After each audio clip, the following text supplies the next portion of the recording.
I always thought the woods were my sanctuary. I grew up in a small town where the forest was more than just a backdrop. It was a playground, a classroom, and sometimes a place to hide from the world. My dad taught me how to track deer before I could even ride a bike. My mom used to say the trees would keep me safe as long as I respected them. But there are things in those woods that don't care about respect. Things that don't care about you at all. I'm not the kind of person who scares easily. I've spent nights alone under the stars, miles from the nearest road, with nothing but a campfire and the distant howl of coyotes for company. I've seen bears, mountain lions, even a wolf once, and I never felt the kind of fear I felt that night. The night I saw the symbol. It started like any other weekend. My friend Lucas and I had planned a 2-day hike through the old logging trails north of town. We'd done it a dozen times before, but this time we wanted to try a new route, one that cut through a part of the forest people didn't talk about much. The locals called it the Hollow. I always thought it was just a name, but Lucas said his grandfather used to warn him about it. "Stay out of the Hollow or you'll come back changed," he'd say.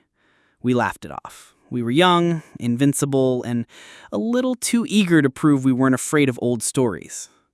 We set out early, packs loaded, boots laced tight. The air was crisp, the sky a perfect blue. For the first few hours, everything was normal. We followed the trail, swapping stories, stopping now and then to check the map or take a drink. The forest was alive with birdsong and the rustle of small animals in the underbrush. It felt like home. But as we got closer to the hollow, things started to change. The trees grew denser, their branches tangled overhead, blocking out the sun. The air felt heavier, colder, as if we'd stepped into a different world. Even the birds seemed to fall silent. Lucas noticed it first. "You feel that?" he asked, his voice low. I nodded, not trusting myself to speak. It was like the forest was holding its breath.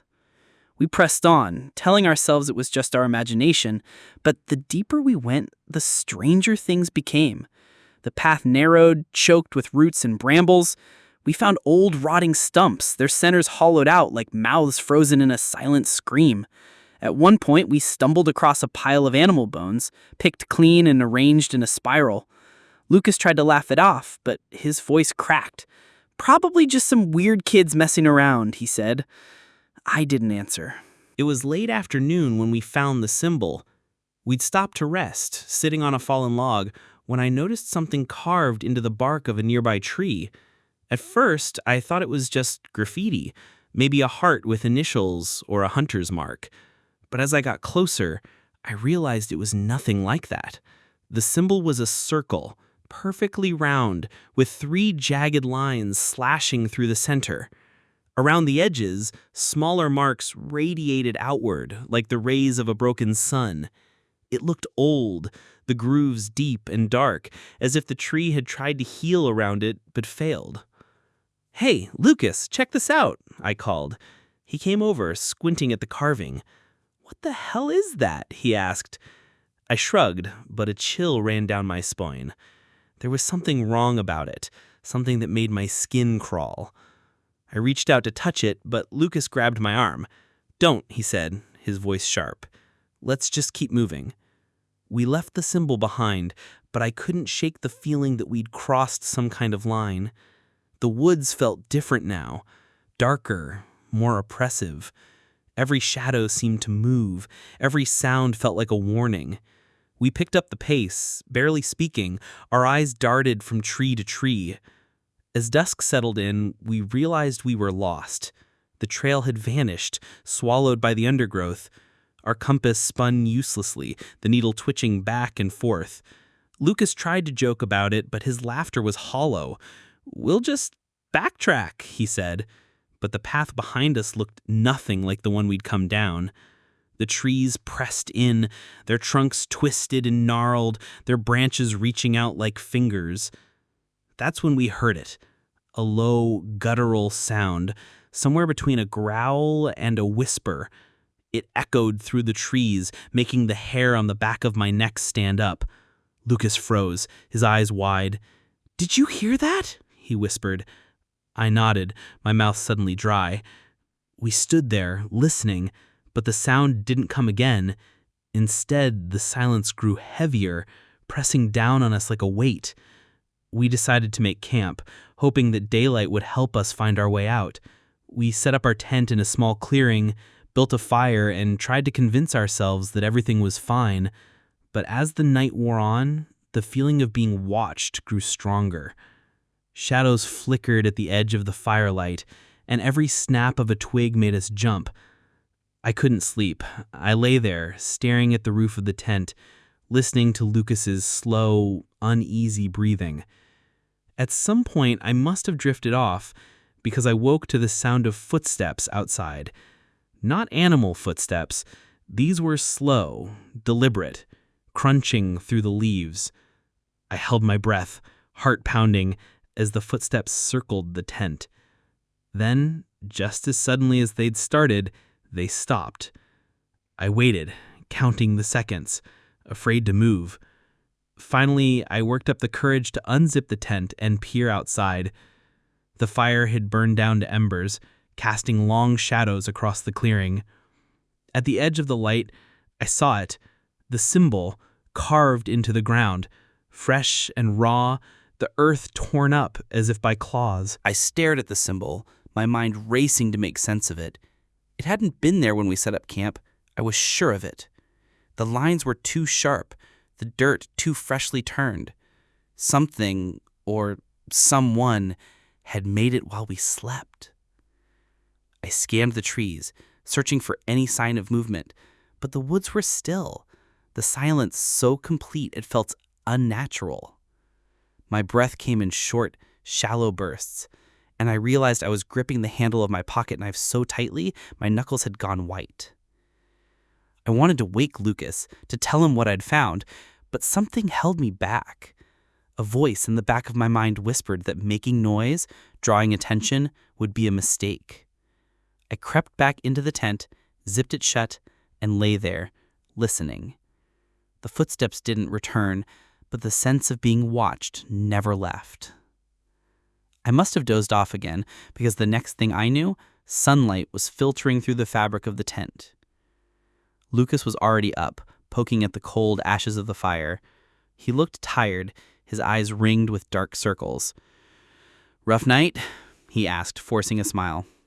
I nodded, then told him about the footsteps and the symbol. He didn't laugh or call me crazy. Instead, he went quiet, his gaze fixed on the ground. "We need to get out of here," he said finally. "Now." We packed up in record time, barely speaking. As we left the clearing, I glanced back at the symbol. In the daylight, it looked even more menacing. The lines deep and jagged, the earth around it disturbed as if something had clawed its way up from below. I shivered and hurried to catch up with Lucas. We tried to retrace our steps, but the forest seemed determined to keep us lost. The trees grew closer together, their trunks twisted and blackened. The air was thick with the smell of rot, and something else, something metallic, like blood. Every so often we'd find another symbol, carved into a tree or scratched into the dirt. Each one was slightly different, but the circle and the 3 slashes were always there, like a signature. The further we walked, the more the forest seemed to close in around us. The light grew dim, even though it was barely noon. Shadows moved at the edge of my vision, and I kept catching glimpses of shapes darting between the trees. At one point, Lucas stopped dead in his tracks, his face pale. "Did you see that?" he whispered. I followed his gaze and saw a figure standing among the trees, a tall, thin silhouette, its features obscured by shadow. It didn't move, didn't make a sound.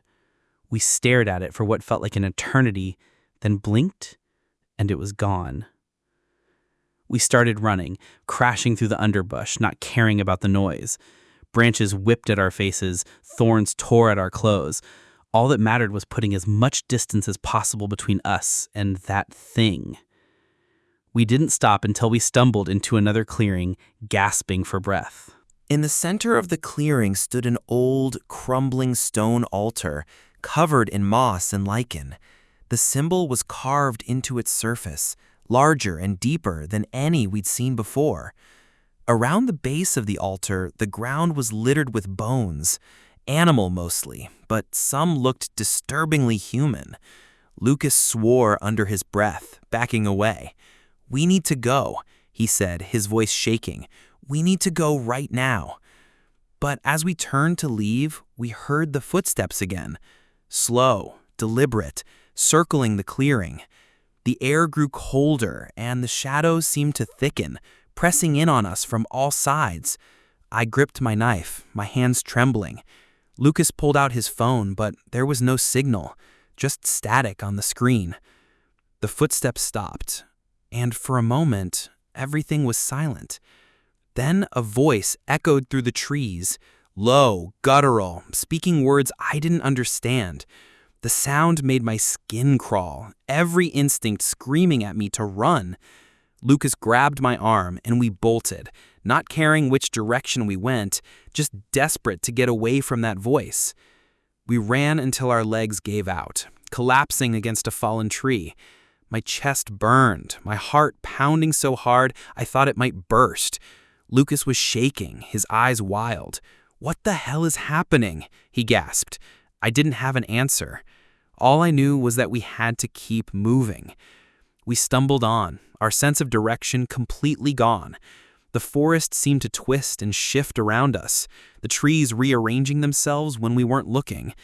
Every so often, we'd hear the voice again, always just out of sight, always getting closer. The symbols became more frequent, carved into every tree, every rock, as if marking a path we were being forced to follow. At some point, we realized we were being herded. No matter which way we turned, we always ended up back at the altar. The clearing felt smaller each time, the shadows deeper, the bones more numerous. The air was thick with the stench of decay, and the voice grew louder, more insistent. Desperation set in.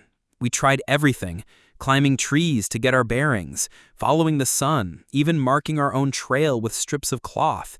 Nothing worked. The forest swallowed every sign, every mark, as if it was alive and determined to keep us trapped. As night fell, we found ourselves back at the altar once more. The voice was louder now, echoing through the trees, the words twisting in my mind like a poison. Lucas fell to his knees, clutching his head. "Make it stop," he whispered, tears streaming down his face. I tried to pull him up, but he wouldn't move. That's when I saw them, figures emerging from the shadows, tall and thin, their faces hidden by darkness. They moved silently, gliding across the ground, their eyes glowing with a cold, unnatural light. They formed a circle around us, their bodies swaying in time with the voice. I stood there, frozen, as one of the figures stepped forward. It reached out a hand, long and skeletal, and traced the symbol in the air. The lines glowed with a sickly green light, burning into my vision. I tried to scream, but no sound came out. The world seemed to tilt, the trees spinning around me as the symbol hung in the air, pulsing with that unnatural light. I felt a pressure in my skull, like invisible hands squeezing my thoughts, trying to force something into my mind. Lucas was still on his knees, rocking back and forth, his eyes squeezed shut. The figures began to chant, their voices joining the guttural one that had haunted us all day. The sound was wrong, layered and echoing, as if it came from everywhere and nowhere at once. I tried to move, to break free from whatever force held me, but my limbs felt heavy, my body sluggish. The chanting grew louder, the symbol burning brighter, until it was all I could see. My vision blurred, and for a moment I thought I saw something behind the figures, shapes writhing in the darkness, too many limbs, too many eyes, watching us with hungry anticipation. Then, as suddenly as it began, the chanting stopped. The symbol faded, leaving only the afterimage seared into my mind. The figures stepped back, melting into the shadows, and the pressure in my head eased. I stumbled forward, gasping for air, my heart racing. Lucas was still on the ground, but he looked up at me, his face pale and streaked with tears. "We have to get out of here," he whispered, his voice hoarse. I nodded, helping him to his feet. We staggered away from the altar, not caring which direction we went, just desperate to put as much distance as possible between us and that place. The forest was silent again, but it was a different kind of silence, expectant, as if the woods themselves were waiting to see what we would do next. We walked for what felt like hours, our nerves frayed, every sound making us jump. The symbols were still there, carved into the trees, but they seemed older now, faded and worn. The air grew warmer, the oppressive feeling lifting bit by bit. Eventually, we stumbled onto a narrow trail, one I recognized from our map. Relief flooded through me, and for the first time since we'd entered the hollow, I felt a glimmer of hope. We followed the trail, moving as quickly as we could. The forest began to look familiar again, the trees less twisted, the undergrowth less dense. The birds returned, their songs tentative at first, then growing stronger. By the time we reached the edge of the woods, the sun was rising, painting the sky with streaks of gold and pink. We collapsed on the grass, too exhausted to speak. For a long time, we just lay there, staring up at the sky, grateful to be alive. Eventually, Lucas broke the silence. He asked me, "What do we do now?" His voice was barely above a whisper. I didn't have an answer. Part of me wanted to forget everything that had happened, to pretend it was just a nightmare. But the memory of the symbol, the chanting, the figures in the dark, it was all too real. I knew we couldn't just walk away from it. After a while, we made our way back to town. We didn't talk about what had happened, not at first. People asked why we looked so shaken, why we'd come back early, but we just shrugged it off. Got turned around in the woods, we'd say. Spent the night lost. No big deal. But at night, when I closed my eyes, I saw the symbol burning behind my eyelids, heard the chanting echoing in my mind. A few days later, Lucas called me. He sounded different, nervous, distracted. "I've been seeing it," he said. "The symbol. In my dreams. Sometimes when I'm awake, too. On the walls, in the dirt, even in the condensation on my bathroom mirror." I admitted I'd seen it, too. We agreed not to talk about it anymore, hoping that would make it go away. But it didn't. If anything, it got worse. I started noticing strange things around town. Animals acting skittish, people complaining of nightmares, a rash of missing pets. One night, I woke to find the symbol scratched into the paint on my bedroom window, the lines fresh and raw. I called Lucas, but he didn't answer. I drove to his house, but his car was gone. His parents said he'd left in the middle of the night, muttering about needing to make it right. I searched everywhere. His favorite spots in the woods, the old logging trails, even the hollow, but there was no sign of him. Days turned into weeks, and the town moved on, but I couldn't. The symbol haunted me, a constant reminder of what we'd seen, what we'd unleashed. One evening, as I was walking home from work, I saw a group of kids playing near the edge of the forest. They were laughing, chasing each other, oblivious to the danger lurking just beyond the trees. I wanted to warn them, to tell them to stay away, but the words caught in my throat. Who would believe me? I was just another local with a wild story, another cautionary tale for the next generation. That night, I made a decision. I packed a bag, food, water, a flashlight, my old hunting knife, and set out for the hollow. I didn't know what I was looking for or what I hoped to accomplish. All I knew was that I couldn't let it end like this. I had to find Lucas. I had to find answers. The forest greeted me like an old enemy, the trees closing in around me as I walked. The symbols were everywhere now, carved into every surface, glowing faintly in the moonlight. The air was thick with the scent of decay, and the silence was absolute. I pressed on, my heart pounding, every instinct screaming at me to turn back. But I didn't. I followed the path to the altar, the ground crunching beneath my boots. The clearing was empty, the bones gone, the altar covered in fresh moss. For a moment, I wondered if it had all been a dream. But then I saw it, a figure standing at the edge of the clearing, tall and thin, its eyes glowing with that cold, unnatural light. I froze. Every muscle in my body tensed as the figure stepped forward into the moonlight. My breath caught in my throat. It was Lucas, or at least it looked like him. His clothes were torn and dirty, his skin pale as bone, but his eyes were wrong. They glowed with that same sickly, unnatural light I'd seen in the woods, the same light that had haunted my dreams.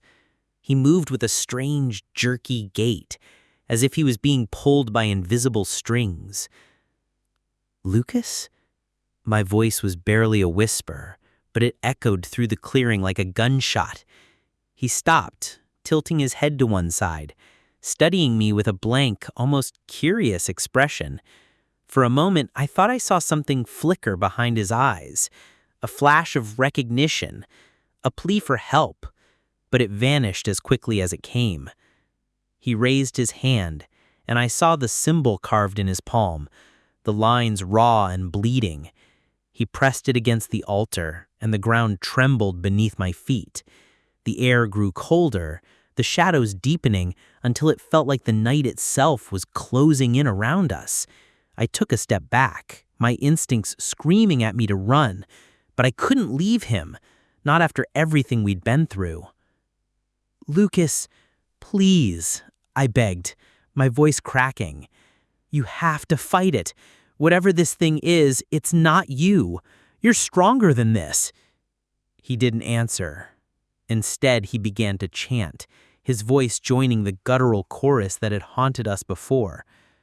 The symbol on the altar glowed, casting an eerie green light across the clearing.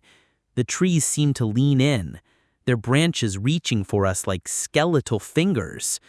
I drew my knife, not because I thought it would help, but because it was the only thing I had left. I stepped forward, forcing myself to move, to do something, anything to break the spell. As I crossed the clearing, the chanting grew louder, the light brighter, until it felt like my skull was splitting open. I dropped to my knees, clutching my head, fighting to stay conscious. Through the pain, I heard Lucas's voice clearer now, cutting through the noise. "Help me," he whispered, his voice trembling. "Please?" I looked up, and for a split second, I saw my friend, the real Lucas, trapped behind those glowing eyes, fighting to break free. I scrambled to my feet, rushing to the altar, grabbing his arm. The moment I touched him, a shock ran through my body, like grabbing a live wire. Images flashed before my eyes, memories, nightmares, things I couldn't explain. I saw the hollow as it once was, a place of beauty and light, before the darkness crept in. I saw the figures, ancient and hungry, drawn to the pain and fear of those who wandered too far. I saw Lucas, lost and alone, calling out for help as the shadows closed in. I gripped his hand, ignoring the pain as the symbol burned against my skin. "You're not alone," I said, forcing the words out through gritted teeth. The chanting faltered, the light flickering. Lucas's eyes widened, and for a moment the glow faded, replaced by tears. But the darkness wasn't done with us, yet. The ground split open, a jagged crack running from the altar to the edge of the clearing. Shadows poured out, writhing and twisting, forming the shapes of the figures we'd seen before. They circled us, their voices rising in a deafening crescendo. I held on to Lucas, refusing to let go, even as the world seemed to collapse around us. "Fight it!" I shouted, my voice raw. "You have to fight it!" Lucas screamed, the sound tearing through the night. The symbol on his palm flared, then shattered, the lines breaking apart like glass. The shadows recoiled, their forms flickering and fading. The crack in the ground sealed itself, the earth trembling one last time before falling still. For a moment, everything was silent. Then Lucas collapsed, his body limp in my arms. I checked for a pulse, weak but there. Relief flooded through me, and I pulled him away from the altar, out of the clearing, back into the woods. The symbols on the trees faded as we passed, the oppressive weight lifting with every step. We stumbled through the forest, guided by the first light of dawn.